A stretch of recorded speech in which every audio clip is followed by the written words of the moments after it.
அன்பு மக்கள் அனைவருக்கும் வணக்கம்ங்க. இன்றைக்கி மார்ச் 7. இன்றைக்கி வந்துட்டு நம்ம மாடி தோட்டத்தில் என்ன பதிவு பார்க்க போகிறோம் அப்படின்னா, கோடைக்கால பராமரிப்பை பற்றி தாங்க பேச போகிறோம்.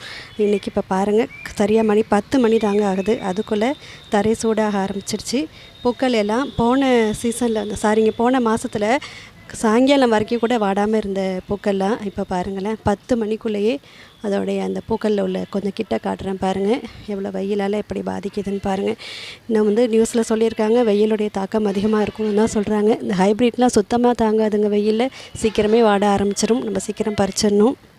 கோடை காலத்தில் தண்ணீர் கொடுக்குற முறையை பற்றி நேற்று நான் சொல்லியிருந்தேன். இன்றைக்கி என்ன சொல்ல போகிறேன் அப்படின்னா, தண்ணீர் எப்போவுமே நம்ம மாடி தோட்டத்தில் ஏதாவது ஒரு டப்பில் நம்ம பிடிச்சி வச்சுட்டே இருக்கணுங்க. எதனால் அப்படின்னா, நீங்கள் மாடி தோட்டத்தில் வெறும் டேங்க் வாட்டர் மட்டும் வச்சுருக்கீங்க அப்படின்னா, அது மதிய நேரத்தில் ரொம்ப சூடாகிடுங்க. சில சமயத்தில் இந்த கோடை காலத்தில் பவர் கட் ஆகும், ஷட் டவுன் கூட வருங்க. இந்த மாதிரி நேரத்தில் தண்ணீர் இல்லை அப்படின்னா ரொம்ப கஷ்டமாக இருக்கும். அதனால் எந்த நேரமும் ஒரு டப்பில் நம்ம தண்ணீர் பிடிச்சி வச்சுருந்தோம் அப்படின்னா அது நல்ல கூலிங்காகவும் இருக்குங்க. ஒருவேளை தண்ணீர் இல்லைன்னா கூட நம்ம அந்த தண்ணியை இலைகள் மேலே தெளித்து விடலாம். நல்லா ஜில்லுப்பாக இருக்கிறதுனால நம்ம செடிகளுக்கும் அது ஒரு நல்லதாக இருக்குங்க. அதனால் இந்த காலத்தில், கோடை காலத்தில் எப்போவுமே ஒரு நிழல் பகுதியில் தண்ணீர் இருக்கிற மாதிரி பார்த்துக்கோங்க.